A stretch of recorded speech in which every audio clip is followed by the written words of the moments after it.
Retro Hangover is supported via Patreon by listeners like you. We would especially like to thank our 16-bit tier subscribers, Lyle McCarnes and Ashton Ruby. Your continued engagement and generous donations are deeply appreciated. Thank you.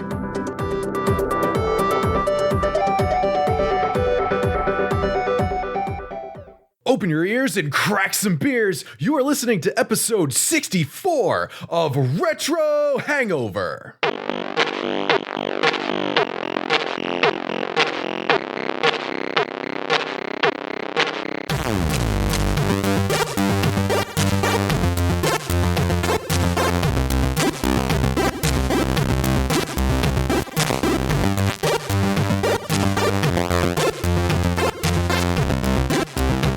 And hello, retro and classic gamers. Welcome to the podcast where literally losers live life locked in their lairs, lingering, lazy, and lifeless, lost like legit loners, while the leaders and larger learned let loose. This is episode 64 of Retro Hangover. I am your co-host, Chris Copleen, with our Nintendhost LPTyger, and, as always, your host, Shane. Hates loud dick dragon noises, Koski! I feel like there's a Pole's voice joke somewhere in there, but I feel like I'm above that, so I'm going to let it go. It kind of does look like the head of a penis with ears. Okay, great. Well, I'm glad we went there. You did it. I put all of this on you. I blame you for all of the Dick Dragon related things. And I followed up with the dick jokes. Mm-hmm. Because we need more dick jokes. Yeah, no, of course. That's how you get the subs, man. God damn it, now my dog's scratching at the door again. This fucking dog. So, hi everyone, how are you doing? While I go take care of my dog. Hi, Tiger. It's been a while since you've been on the show. Hi, I'm back. Yeah, I couldn't wait to hear the pee-pee jokes again. Yeah, you're always so enthusiastic about that portion. I'm glad. Yeah, my life is literally lacking of pee-pee. Oh, I did alliteration like y'all did. Hey, yeah, it's starting to rub off on you. Yeah, I always like and lavish your laudable launch, which is laden with lots of alliteration. Ooh, very impressive. Off the cuff. Yeah, I didn't plan that at all. Hot damn. That's how I used to be before I got, stupid. This drink's good. I wonder what could have made me that way. In any case, we have a great episode for you today, which is sure to probably piss a lot of you off. And it's going to be great, because today we're going to be talking about The Legend of Zelda. But in any case, before we talk about The Legend of Zelda, we need to all talk about what we're playing, as I'm trying to fumble through my thoughts right now. This is horrible. This is a bad day, I guess. So, Shane. Yeah. What have you been up to? What is your life in video games at the moment? Oh man. So actually I think it was last episode I had mentioned that that Brianna and I had started playing A Way Out. We were trying to do some more co-op gaming, with the whole quarantine thing going on. And we actually ended up finishing it up. I think it was last week. I don't know. I honestly have no concept of time anymore. So it could have been last week or it could have been yesterday. Who knows? But it was a relatively short experience, but I think it was like it was succinct in the right way. I don't think it like overstayed its welcome or anything. But we had a really good time with it. It tells a really great story. We have some quibbles with how the game ends, and I'm probably going to do a rapid fire review on this actually. Ooh. So if you're a 16-bit tier subscriber or above to our Patreon, then you'll probably be getting that sometime in the near future. But overall, though, it was a really enjoyable experience. And so I reiterate, if you're looking for a good couch co-op game to play with another person while you are locked inside your homes, you can't really go wrong with that. And actually, at the time of recording this episode, it is currently on sale on the PSN store for like $9. So if you're going to grab it, I would grab it now. Very nice. Yeah. But outside of that, man, just some more FF13. Still trying to play through the rest of that story. I'm almost at the end. And then once I get done with the story, of course, I got to go back and, grind out some more of the side quest stuff and level up all my gear and the whatnots. Okay. Um, You're going to try and plat that shit? I wouldn't go that far. but I at least want to like finish all of the side content and try to like max out the weapons for my main party and all that good stuff, because I'm that kind of person. But yeah, that's mostly been it, man. Outside of that, like I've actually been just busy with life stuff. Like I just spent 12 hours yesterday before we did our stream Sunday re-skirting a manufactured home that I have on my property. And it's the first time I've ever done it, and it turned out surprisingly well. So, but it was a long day, and it was hot as shit outside. So it was not what I would call fun. It's never is fun. But it's done. But it's rewarding. So. The reward is in the completion. Make sure I understand. You say re-skirting. Is it like, I'm assuming you're putting the skirt again on the manufactured home? Right, yeah. So that the skirting that goes around the bottom of it to like, block the fact that it's like up off the ground. Yes, yeah. Okay. Yeah, it was just like these were 20 plus years old and they were super banged up, and so it needed a refresh. So I went through and did that yesterday. So that's a thing I know how to do now. He was getting his house dialed up. It's a nice little mini skirt. It's nice and tight. Yeah. That's right, man. I gotta power wash that thing, put a new coat of paint on it, bring it out on the town. Man. Keep talking dirty. To that me, sounds like what I've been doing the last few weeks, except in a virtual way. Well, what have you been doing the past few weeks, Tiger? Yeah. What are your turnips like, Tiger? What's the market? Nice segue. I love it. Yeah, thank you. My turnips have been getting my, bells in my bank turned up, if I must say. Because, this isn't like an innuendo, is it? No, it's literally turnips. Yeah. So yeah, I've been playing Animal Crossing New Horizons, and that's been surrounding my entire life, since I've been quarantined indoors, as well as my girlfriend, Lindsay. That's pretty much all we've been playing, on a daily basis. So as you've been, re-skirting your manufactured home in real life, I've been, decorating and planting bushes and flowers and hybriding those flowers to make different color flowers, and talking to my neighbors and digging up fossils and, et cetera. I thought you were going to say bodies. Oh, no, you find bodies. They're just, that is millions still correct. of years old. That's how old the bodies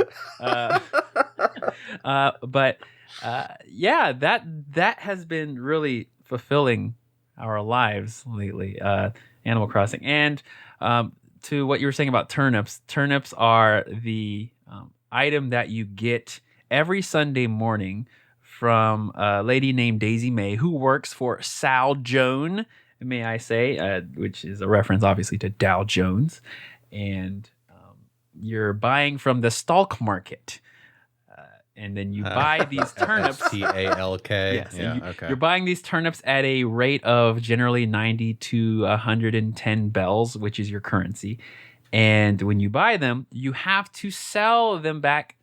You will not sell them back. You sell them to Timmy and Tommy in the market, and the rate that they sell, that they buy them for changes every morning and every evening. So generally, you have websites out there that try to predict the market, and there are multiple websites where you put in how much your turnips are in the morning, and then in the evening, and then the next day in the morning and the evening, and then they'll tell you, we think it's going to shoot up on Thursday. So you sit and wait around on Thursday hoping that it's worth 400, 500, 600 bells, so that you can resell these turnips and make a large profit. This is literally day trading. Yeah. This is just American Psycho, like Animal Crossing edition. And you don't understand. And if people that know nothing about the stock market, they're learning from the Stalk Market, and and that they have all these websites that are set up, and then they can like study all these like analytics, and people are saying, I think mine's going to be up tomorrow. So if you're online, I'll give you my dodo code, which is like their way of sharing their town, so that they can go over there and sell into their town, because different people's towns have different, amounts of bells for the turnip. So it becomes this worldwide thing. And I don't know if you've seen, But what's his name? Elijah Wood. He like went into some random person's town because their turnips were being sold for like 600 bells. So I'm sure it was a nice. yeah, I'm sure I it was saw a that. nice shire. It was a great shire for him to go to. I foresee like this big influx of people like attempting to start doing day trading and then just lose a ton of money and just be like, Sal Jones lied to me. We're going to raise an entire generation of Gordon geckos, and I can't possibly see what's going to go wrong. Turnips are for closers. But yeah, that's pretty much what my life has been the last few weeks. So yay. Hooray. Awesome. Chris, what about you? What have you been up to? Final Fantasy VII Remake. I have beat the game on normal. Cool. So there's that. So right now I am trying to go back and plat that shit because it actually seems manageable. Very, very manageable. So I have beat the game, as I said, and I've made it more than halfway through the game on hard, because that's another one of the trophies is to play the game on hard mode. And holy shit, like, hard mode is actually hard. I was taken aback by how it's difficult. I wasn't expecting it.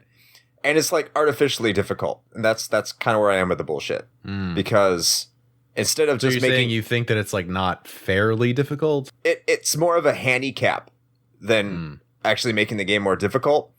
Okay. Because what they do is you cannot use the item function anymore in hard mode. And you can't replenish your magic points through normal methods. Like there's these benches where you recover your HP and MP, but in hard mode they only replenish your HP. Oh. So yeah, it's pretty brutal. They just take away things. Yeah, they just essentially take away things and make the enemies hit harder. Well, yeah, I guess that does make it hard. Yeah. So there's this one boss that you fight. If anyone played the original Final Fantasy VII, which we all have because we did an episode and you should listen to it, you fight an enemy called the Hell House. And that's an enemy in Midgard, which is just a bonkers ass enemy. And in normal mode, that thing is a handful in and of itself. And then in hard mode, right after the battle starts, it throws tonberries at you. Oh no. Oh no. And if you don't know what tomberries are, there's these little green creatures that can kill you one hit. So it opens up the door and throws 3 tomberries in your face. And you have to kill them while that thing's attacking you. And once I figured it out, it wasn't, I could beat it pretty manageably, but holy shit. Yeah, it's a hard game. And also I'm going to be probably doing a rapid fire review on Ridge Racer, which is a game I recently got for the PlayStation. And a preview of that is that the game sucks. But to get my Great. Yeah. Well, please donate to our Patreon to find out more. Don't need to know. I'll go more into that. I'm sure there's some Ridge Racer fans because back in 1995, I'm sure it was a great game.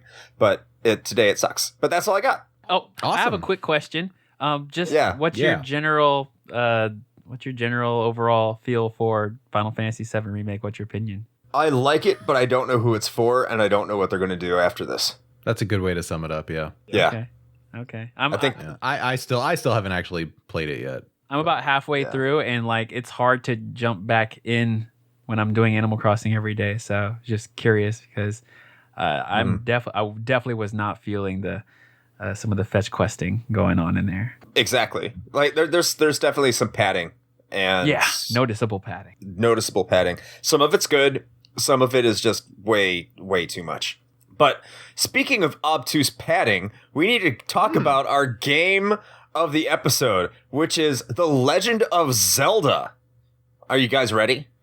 Dude, I'm so ready. It's dangerous to go alone. So take this brief history presented by Nintendhost LPTyger. Did you see the latest Nintendo newsletter? Whoa, nice graphics. I'd like to get my hands on that game. You mean you haven't played it yet? We can play it on my Nintendo Entertainment System. It's The Legend of Zelda, and it's really rad. Those creatures from Ganon are pretty bad. Octoroks, Tektites, Levers, too. But with your help, our hero pulls through. Yeah, go Link. Yeah, get Zelda. Awesome. Intense. The Nintendo Entertainment System. Your parents help you hook it up. The Legend of Zelda sold 7.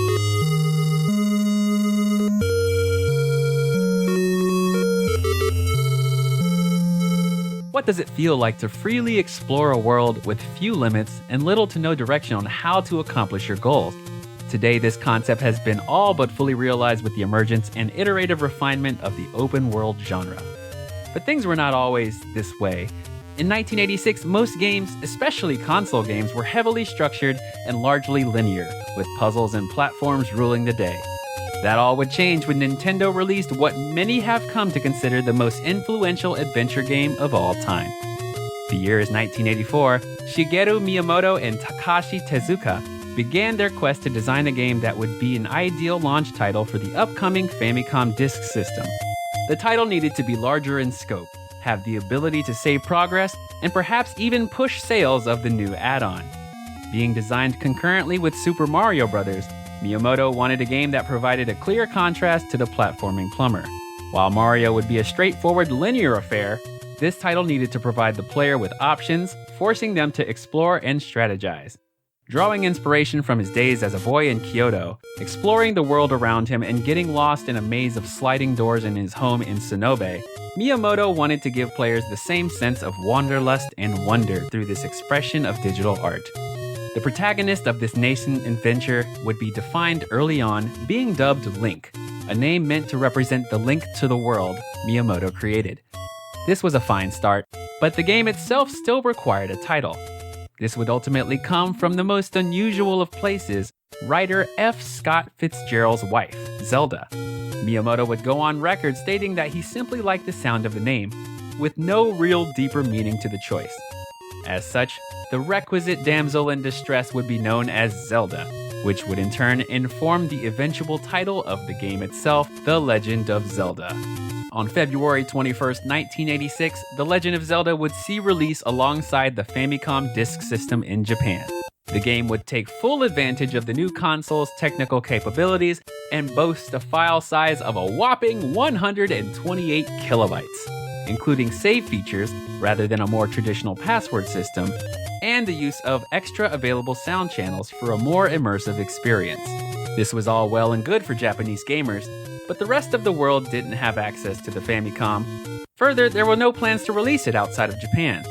Fortunately, thanks to technical advancements in the form of the Memory Management Controller, or MMC1, and battery backup for save files, The Legend of Zelda would finally be made available to the rest of the world. On July 14th and November 15th of 1987, the game would be released in North America and Europe respectively on a now iconic gold-colored cartridge. Naturally, the game would receive positive critical response and massive commercial success.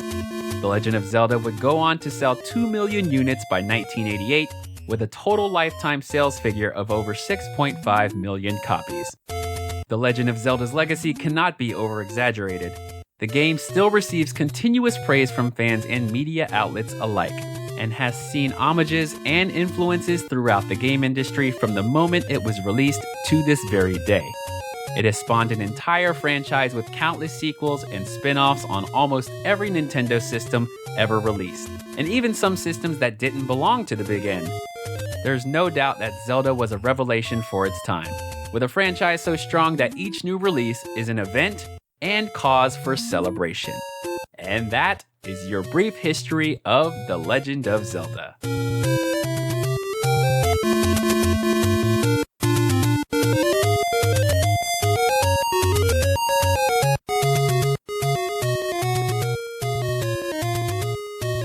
Awesome. So thanks, Tiger, for that brief history. And the thing that I just realized is that I feel like there's going to be a huge contrast between the generally glowing brief history that we just gave of this game and how much I think at least some of us are totally going to rip into this now. Oh, it's going to happen. Just so everyone is fully aware, I think I said this earlier, we are not going to worship at the altar of Zelda. It's not going to happen. We are going to be very, very honest about the way we feel about this game as it currently is. And I think I can say that for everybody here. And is that pretty much where we're all at? Yeah, I think I can agree with that. Game sucks, baby. All right. Well, thank you everybody for joining us for this episode of Retro Hangover. But okay, this is an iconic game. We do deserve to give this game some respect. I think that's fair. So let us start out with some of the very good positives about it. And that is, in 1986, 1987, this game was somewhat of a revelation. It was unlike anything most console gamers had played. Yeah, absolutely. I mean, that's part of what we touched on in the brief history is that, they were very intentional about making this a more open experience that gives the player much more choice and agency in where they go in the world. I mean, to the point where you basically, I mean, for anybody who hasn't actually played the original Legend of Zelda, I guess you wouldn't know this, but for those of you who have, you're familiar with the fact that it quite literally just drops you into the game, and it's just like, okay, well, I don't know, fucking figure it out, I guess. Yeah. And that's pretty much it. And actually, I think somewhere in our notes here, we had also pointed out that they had to change slightly some of the design of that very first scene in the game, where when they were kind of playtesting this with people way back in the beginning, Link started with the sword and people had no idea what to do or where to go or how to like really interact with the world. And so they made a tweak to that where you had to go into the cave that's on that first screen to get the sword from the old man, which of course now everybody knows that little sequence. But it was put there specifically to sort of like guide players to be like, oh, hey, you need to explore in order to find things, and like caves are going to be kind of a big deal. So before we really move any further, this is really my fault for the way I segued out. But did any of you play this? And I think I'm going to get a yes from both of you. Play this on the original NES, like when it was still relevant to play it on an NES. Absolutely. Oh, okay. When it was still relevant? No. Okay. Well, that's where I come in, because absolutely I played this game when it first came out. And 87, 88, when did it come out in US? I just said it. 80, I don't remember. 87. 87. So, I probably played when I was 5 years old, when I was probably 1988, I'd say. And I completely loved this game. I got lost in this game, and the only way I could compare it to is like if you play Breath of the Wild, the way that game made you feel, where you could explore everything. Like that didn't tell you what to do. You just got dropped in a sense, and you just go wherever you want. And that's how this game made me feel in 1988. And I was just ecstatic to like go to the next screen and see what would come up. So it was like going to the next screen was the reward for me. And then, when you get to the dungeons, and then you get to explore this completely brand new world inside of a dungeon, like, oh, let's in here. I got lost in this game. So I loved the game as a child. And I just wanted to share a story that I had. Like, I didn't own this game, and I played it at a friend's house. So my parents took me to Toys R Us or something, and they asked me what I wanted, and I said I wanted Zelda. And they said, 1 or 2. And me, being a kid, I knew that higher number means better. Of course. So, of course, I said 2. Yeah, and, Of course you did. I got the wrong version of Zelda when I was a child to own. But, I could always go to my friend's house to play my favorite Zelda 1 at the time.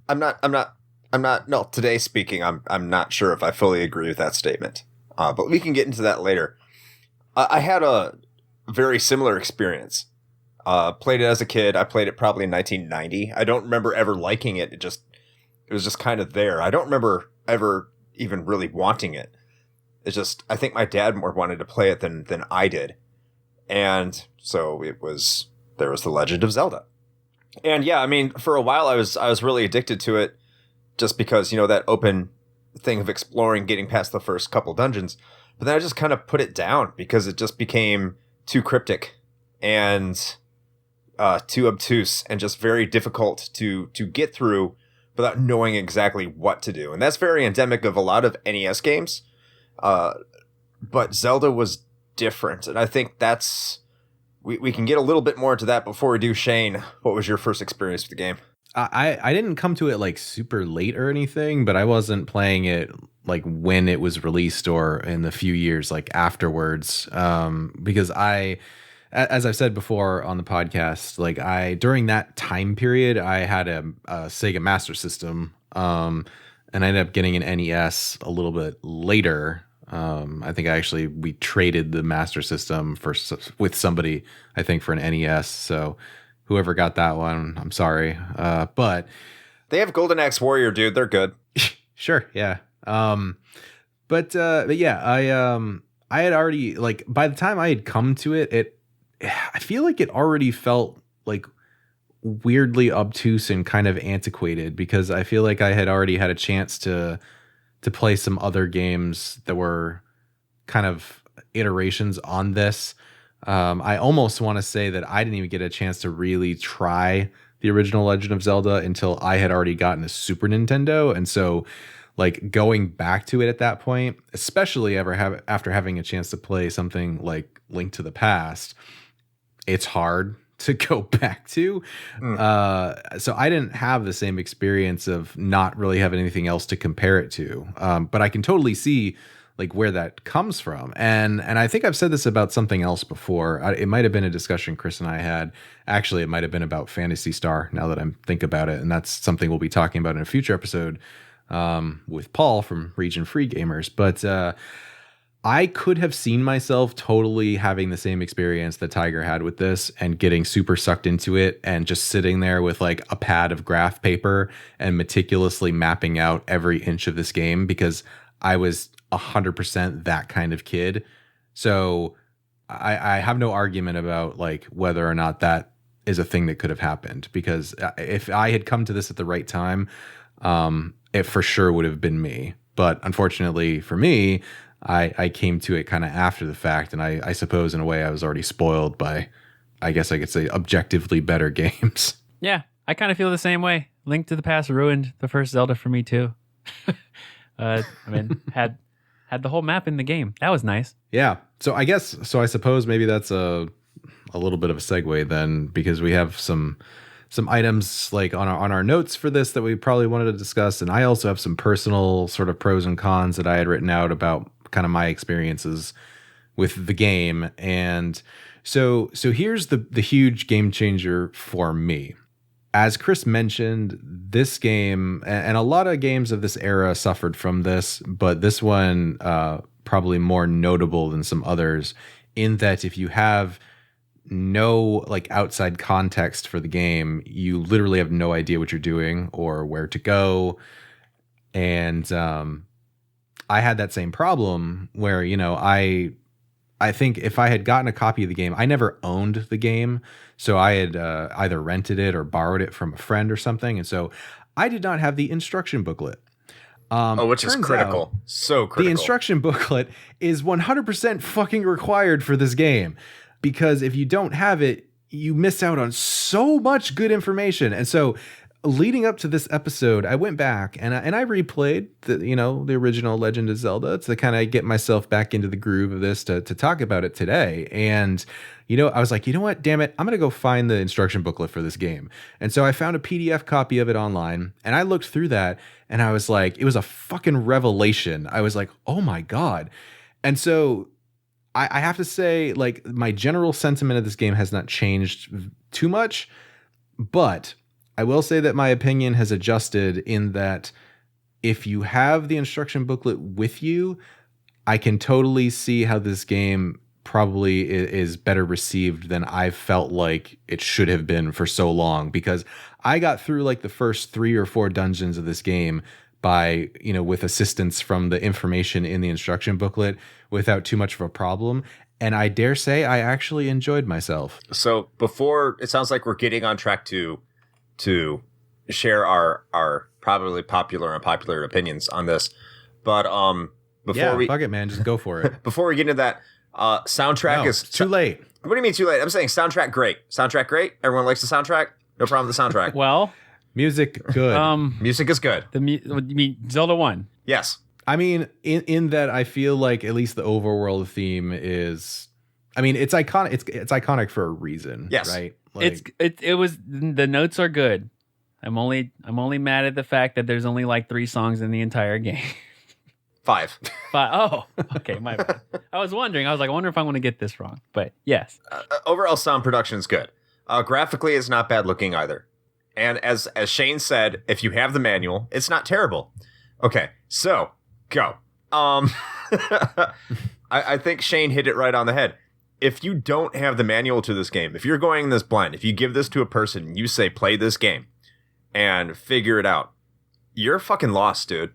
Like when Tiger said he was lost in the game, I don't know if he meant that he was actually fucking lost or if he was engrossed, because neither one of those would have surprised me. Perhaps a little bit of both. I don't know. I was just moving around, man. I didn't care. I just wanted to fight things, destroy things. I didn't care about going in order in the dungeons. I was just traveling, man. I wasn't, where do I need to go? I didn't ask that. I was a kid. Who cares? I just want to see. So that's okay, but that's the other thing too, right? When you're a kid, you have all the time in the world to sink into. I mean, true. Hell, that's why I'm good at Contra 3. Who the fuck is good at Contra 3? Like, that game is hard as balls, but I can beat it with almost no issue, and that's because I sunk a stupid amount of time into playing that game. Like, if I was a kid and playing this, like, yes, absolutely, I would just be like, you know what? That's why I said, like, I'd be sitting there, I'd be drawing a map, I'd be exploring, and I wouldn't give a shit, because I would drop 100 hours into Legend of Zelda and explore every single, like, nook and cranny. Absolutely. But, like, going to it now, I'm just like, yo, what is my objective? Because, like, I got other shit to do. Yeah. But even if you explore every nook and cranny, like, that doesn't guarantee you shit. There's dungeons that you have to bomb random areas of the map to find. That is true. In order to get the Master Sword, like, it's very cryptic because you need to have 12 hearts and navigate through a forest that the game never tells you how to navigate through in order to get to a graveyard. Like, everything's very, very, very, very cryptic. It's an adventure, Chris. Okay. How else are you going to discover for yourself? Oh, yeah. Discover for yourself. So this goes to Miyamoto's credit. I guess the intended purpose of what he wanted to do was achieved, because his intention was, well, we're going to make it so vague that the kids are going to talk at school and trade notes about how to be successful. What if you have no friends? What if you're like me? Nintendo. Did he know his demographic? Like, what the fuck, Shigeru? Like, get with it. They still want to do that today. They still do it today. Mm-hmm. Yeah, and they just need to make it increasingly obtuse, because otherwise it's going to be on the internet like day one. Like, how else are you going to know that you're supposed to burn that bush 6 bushes over on that one screen to get Nintendo some power? Exactly. Yeah, well, yeah, actually. But I mean, and not to belabor this point too much, but I mean, another great example of this is again, like Brianna, my fiance, she is a huge Legend of Zelda fan of the series. Right. And she's actually made it a life goal to finish every Zelda game, which I think is admirable for a number of reasons. But one, because that also means that she's going to have to finish this one. And she tried to start playing this one. I think she bought it on like the virtual console for her 3DS or something. Mm-hmm. And I think she played it for like a day maybe. And she just looked at me and was like, this game's awful. I don't know what the hell I'm supposed to do. I'm never going to finish this. And I don't think she's touched it since. And I can't disagree. Like, I mean, if she's going to circle back and try it again, I'll send her the PDF of the instruction manual, which will at least get her through like 3 or 4 dungeons. But I feel like this game kind of went too far in that sort of like discover the cryptic bullshit like direction. Like, there needed to be something more that helps guide the players. And I guess, of course, we're looking at this in hindsight. Of course. With being informed by decades of progress in the game industry. But I think that's what informs a lot of people's opinions on this game. Because you do have a lot of people that played this game while they were growing up, and they know this game backward and forward, and they know exactly what to do. And they're like, oh yeah, this game's great. And then, like, of course they're going to say that. They know what to fucking do. If you have never played this game before, you're not going to know what to fucking do. And you can go to GameFAQs. I would have no shame in anyone who went to GameFAQs and said they beat this game, because literally they packed the overworld map with the American version of this game so you knew what to fucking do. And then same with the dungeons. You even had the dungeon layouts. So I don't. Yeah, well, wait, was that separate from the instruction manual? Maybe I don't. I can't. Because I don't think the remember. dungeons were in there. The manual has the I don't overworld know. map in it, but it only marks out the locations like explicitly of I think like the first 4 dungeons on the overworld, and then they've got question marks on areas in the map for like where the rest of the stuff probably is. Yeah. Adventure. And they actually have the full dungeon layout of like I think the first 3 at least. Can we start talking about like the enemies in this game? Go for it. Yes, And, Yes. yeah, because finding everything and getting lost and not knowing what to do, that's one thing. But when you're in the dungeon, and I preface, as you said, your fiance was going to go through and beat every Zelda. I also had the mission to beat every Zelda, and I wanted to do that in order. And this was like right before Breath of the Wild came out, so I was into streaming, so I was streaming the very first Zelda, and me beating it, and I was going to do a YouTube video for every dungeon. And I think about 5 dungeons in, I realized that it wasn't going to be as easy as making one video for each. Mind you, I wasn't using a strategy guide or anything. I was just doing this, just straight off. I didn't want to quote unquote cheat. I wanted to figure this out myself. And Sure. just I don't want anyone to feel like they need to do that, because this game, it's really not necessary. I'd highly recommend using a strategy guide, or else you're going to pull all of your hair out. You're going to wonder why you're living this life. Why are you even putting yourself in this position? The 2 enemies in this game that are the worst enemies, I looked up the names because I didn't want to. Well, yeah, screw it. The armored guys, they're Dark orange nuts. and blue, as Are they is dark nuts? most of every other enemy in this game, orange and blue. I assume it has to do with like memory or whatever. But dark nuts, also they're called. You can only hit them on the sides or the back, and they are the most annoying enemies in this game. And there's no like specific pattern to this enemy. They just come at you and go up. They go up. They go right. And they go up. And you just have to figure out how to hit the side or the back. And if there is a pattern, please tell me. But I was watching myself play, and I was so freaking frustrated at trying to kill these things. The other one, which came later, I thought that was going to be the worst enemy. No, later came these little magical mage bitches called Wizrobes. Heck yeah. Yeah, orange was all right. These little orange cute mages, they were no problem. But the blue ones, when you get to the blue ones, they face you, and when they face you, they shoot this wave of magic towards you that comes speeding at you, and like I died so many times. And and they teleport. They also teleport.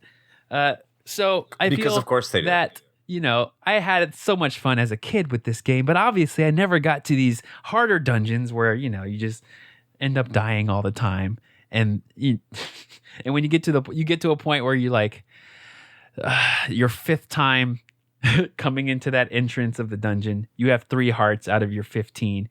Do I want to go back and go to the ferry, come all the way back to do this dungeon, or do I just want to turn this game off and go do something else more important with my life? I have a good feeling I know the answer to that question. Well, and so actually this is super interesting to me because you touched on 2 of the points that I had marked down in my own personal list of some issues that I had with this. So apparently I am not alone. Specifically with enemy behavior. Just by and large, almost every enemy in this game is just completely erratic. Like they are not predictable in almost any way most of the time. So combat becomes this guessing game of I guess maybe I'll move here and hope I don't get hit. And because their behavior is often so erratic, it causes a lot of unnecessary hits. You take a lot of damage that maybe you otherwise like didn't have to.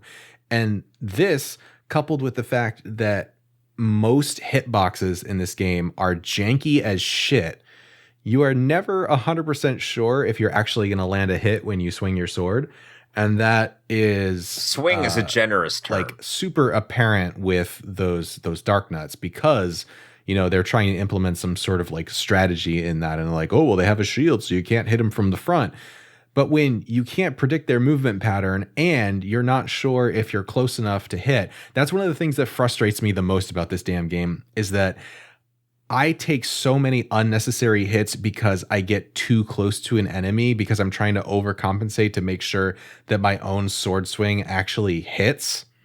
It is such a pain in the ass. It makes combat so frustrating in this game. I actually think that player experience would be improved vastly if like the hit detection and hitboxes were somehow improved in the game. I honestly think so. And the feeling of going into a room, with 5 dark nuts. Oh, finally, I got them all. You go to the next room, there's 10 dark nuts. Like what were they thinking when they're like putting these like rooms together? So and it's rewatching my Zelda run was ultra frustrating. I have anxiety just thinking about it. So the two enemies that get me is not so much I like the difficulty part in taking out enemies. That's one thing to me, and I can understand that frustration. The two enemies that bother me are the fucking likes. If you don't know what the likes are, they're those things that look like intestines that that steal your shield. If you have the big shield, you know what I'm talking about? Yeah, the pancakes with the hole in them. Yes. Yeah. I think more of like they're giant fleshy things that like eat your shield and shit. So I hate those. Cakes. I hate those because they steal your shield and the hands that grab you. Yeah. Those are the two I hate because they interrupt gameplay and they disrupt your achievement. Like they take away something you've earned. They pull you back from something that you have accomplished. Dark nuts are going to kill you, but you can learn to kill dark nuts. If you get grabbed by a fucking hand, I don't know what they're called, but if you get absorbed by a like, okay, you fuck up, and now you have to retrace your steps all the way back to the location to get your new shield, or you have to go back to that location in the dungeon and hope you don't get grabbed by the fucking hand. And that sucks. Yeah, the hand, by the way, are called wall masters, and that shit like does not go away because that shows up in future Zelda games too. And by the way, that's probably the name of the monsters that make the most amount of sense. Wall master. That's a name that makes sense. It's not like Dodongo. What the fuck is a Dodongo or a Pulse voice? I mean, like, at least, I don't know, man. Like, Dodongo at least is some sort of generic fantasy name. I can get behind that. What's a like? There we go. I don't know. That one, I have nothing for that one. I don't. How about those spider things that you would call spiders but aren't spiders that bounce all over the screen? Tektites. Yeah. Okay. What the fuck? You got to get into the lore, man. There was no lore. It was the first game. I mean, you say that, but again, like, there's actually a bunch of shit in the instruction manual. Like, 90% of this game is in the frickin' manual, I swear. I mean, there's stuff in our real life that, we should question, like ewes, which are sheep. Why are they called ewes? Who named them? Baram you. Yeah, that's why, right there. Is there anything we really need to emphasize more in this game? I think it was good for 1986. Well, I have something else that I need to touch on. Oh, please do. Really Let's go. Let's open this door. Let's open it. Yeah. So can we talk about the map for a second? What map? Exactly. Exactly. Okay. So I don't understand why, other than maybe they just were trying to maintain that like mystique or something. But why the shit is there no overworld map? Why is there no map? The map section up at the top, all it has is just like a black square with a little dot that gives you a vague idea of where you are. And I know it's doable because the dungeons do have a map. Like, you can keep track. I mean, granted, you have to get the map item to be able to see all of it, but it at least keeps track of your progress as you're moving through, so it's easy to reference. Why was that not a thing? Well, I mean, the dungeons are only so big. The overworld is bigger. The overworld map is only so big too. It's a freaking rectangle. If I would hazard to guess, it would have been because of memory limitations. What do you mean? They had I 128 kilobytes. Yeah, whopping. it only had 5 songs in it. It's that Plenty of room in there. extra sound channel they utilized. And also for the record, That intro was really flashy, by the way. Yeah, sure. Thank you to the person who wrote it. Went. It went all into the intro. That's the longest sound in the game. By the way, as long as we're talking about music, is that intro song. It all went into the intro. That's where all the production budget went. It's like Final Fantasy VII, but you got to put it on one disc. It's all FMVs. That's Zelda. I don't know, man. Like, especially, it was one thing if just none of the maps function that way, but given that the dungeons do, it makes it apparent that that was 100% possible. Like, it could have been done. And I just don't understand why it wasn't there. Like, I feel like just having that would have at least made things a little bit more manageable, other than essentially requiring you to bust out a piece of paper and draw it as you go along.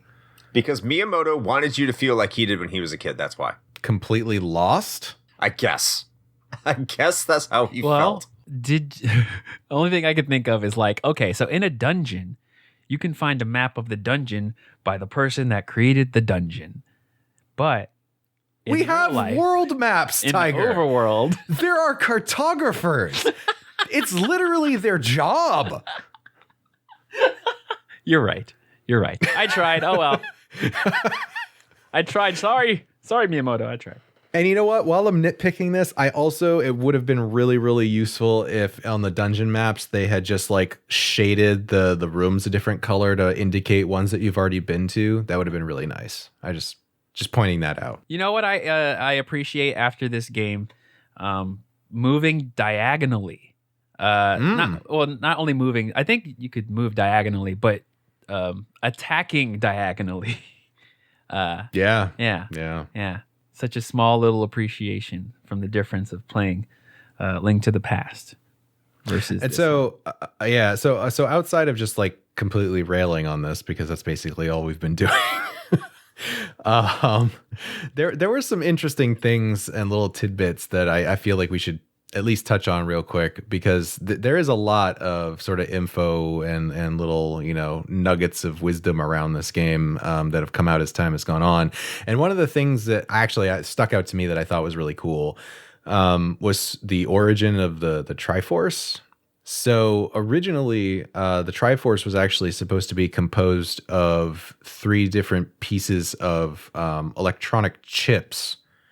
And the story of the game was going to involve time travel from the past to like the far future. And technically speaking, that's actually why Link is called Link, because he was going to function as the link between the past and the future. Of course, they changed that and just stuck with more of like the fantasy setting. But I thought that was a pretty neat thing. And of course, time travel does factor into future Zelda games, but never traveling into some sort of like, far future setting or anything like that, which who knows, maybe they'll bring that back around someday. But I thought that was neat at the very least. I really do think it would have been cool if they had gone more, maybe not so much the microchip shit, but if they had gone full Ocarina and did like a past future thing, but set another Link in the future, like postmodern setting. I think that would have been wild. Yeah. And I do. And like I said, I do still think that kind of leaves some territory for them to cover maybe in a future game. If they go on to get real crazy with the series, they could start the game in, your tried and true sort of like fantasy Zelda setting.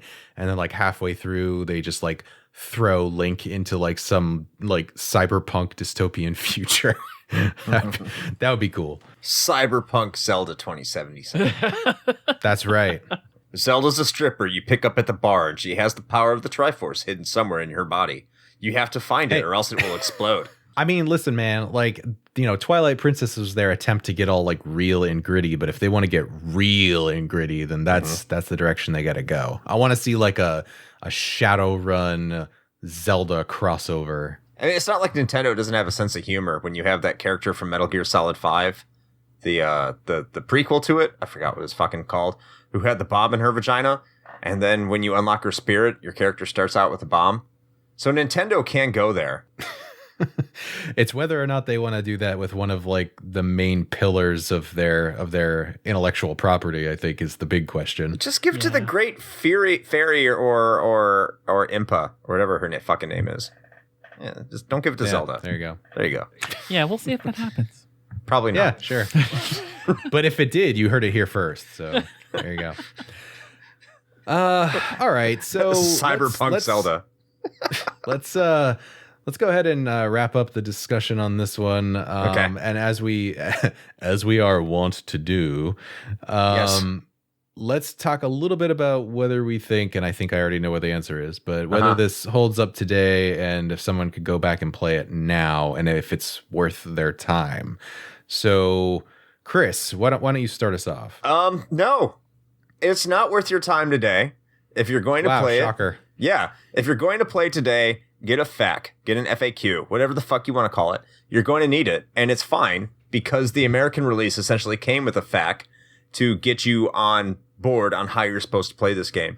This game is counterintuitive to the way you play games today. So going back, it is intentionally vague, intentionally gives you no idea what to do, because as Miyamoto himself said, the entire point of the game was that when you went to the schoolyard and talked to your friends on how to play it and beat it, that's where you got your best information, i.e. someone was reading Nintendo Power and telling you what to do.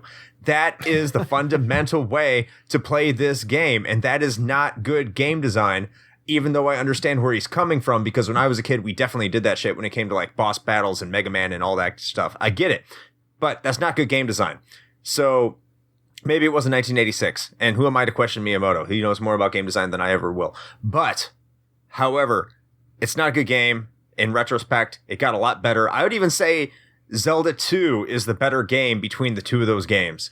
If you're going to go back and play an NES Zelda, that is a lava hot take right there. Mm-hmm. I'm not stuttering. There are so many better games in that era that you can play, whether it be Crystallis, whether it be Golden Axe Warrior for the Sega Master System, whether Crusader it be of Senti. Crusader of Senti for the Genesis, which came out 10 years later, so that doesn't count. Whether or not it be Star Tropics, there are better Zelda games than Zelda. Blaster Master, Guardian Legend, which also combined platformer in Blaster Master's case, and shmup in Guardian Legend's case. There are better games than The Legend of Zelda. It was a very good effort. It did a lot of innovative things. It's iconic. I get it, and it laid the ground foundation for everything. But no, don't go back and play this game. Unless you're genuinely curious, there's no reason to do it. Play Link to the Past if you want a top-down Zelda experience, because that's the way to go. I would even venture to say that if you want just a really amazing top-down Zelda experience, you should just play Link Between Worlds. But or Final Fantasy Adventure, which we have also done an episode on. Check it out. Yeah. Also, just as a quick side thing, the whole like schoolyard discussion thing, that also led to a whole lot of rumors that got brewed up over time. That was half the fun, though. That were 100% untrue. Like there was a rumor going around that like you could get a gun. But anyway, Cyberpunk Zelda 2077. That was it. They were hinting at it this whole time. Foreshadowing. Yeah, there's a BFG hidden in a cave somewhere. All right, so Tiger, what are your thoughts? Well, first of all, I want to mention that when Chris said that Zelda 2 is better than Zelda 1, I would want to say that he is error. I'm Baku. I do not feel the same as on that, and I'm also going to say no, that we should not be playing Zelda 1 in 2020, but we shouldn't be playing Zelda 2. But also, yes, Link to the Past is a much better choice. I will agree with Chris on that. And if you're wanting to play a top-down Zelda, it does everything better. It has a map for everything. A great map. When you want to use things, it works. When you go in a room and there's a person there, he will actually tell you a little bit more instead of go to the next room, and then there's no other doors. So you're like, go to the next room. What does that mean? They want you to bomb the wall. How am I supposed to know I'm supposed to bomb the wall? I thought the next room was... that's a thing in the game. I don't know if you know that. It says go to the next room, and I was pissed off when I read that. Yeah, no shit. That's what your reaction is. Like, yeah, no shit. Grumble. What the fuck does grumble mean? Oh my gosh. Plenty. Oh, the cave where you walk in is just a woman staring at you? Oh yeah, that was a good one. Yeah. Mm-hmm. Yeah. Yeah, I guess the people in the schoolyard is going to tell me all about what I need to do. Can't wait. Just slowly back away from the cave.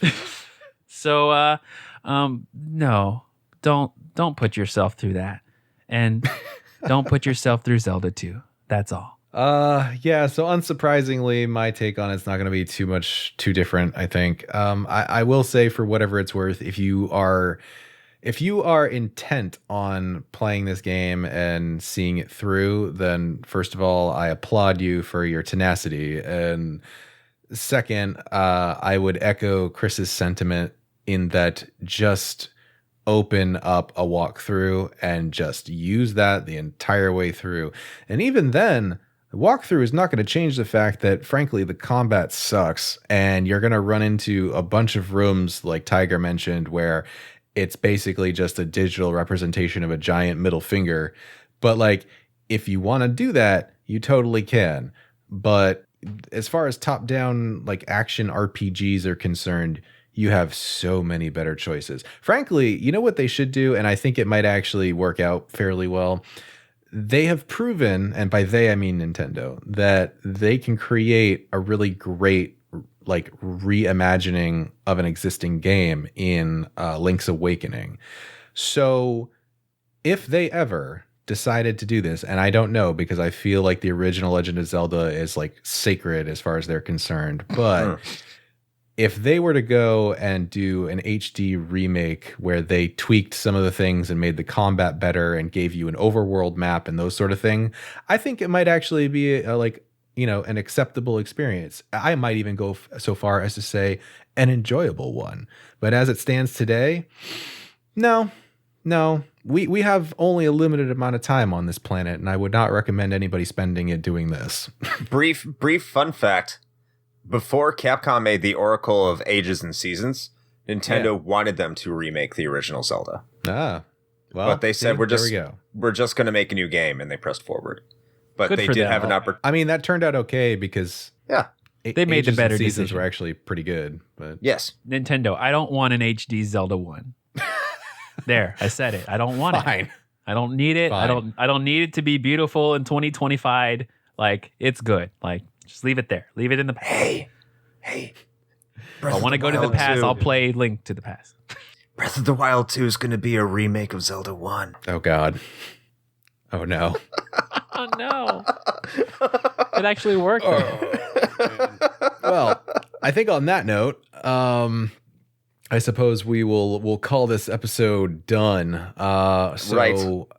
As always, our Nintendhost LPTyger, we appreciate you joining in on the discussion. It's always a pleasure. And I'll be back to shit on any other Nintendo game if need be. Well, that's what we can count on you for. Or nothing else. Well, in any event, I guess we'll do our quick little spiel like we usually do.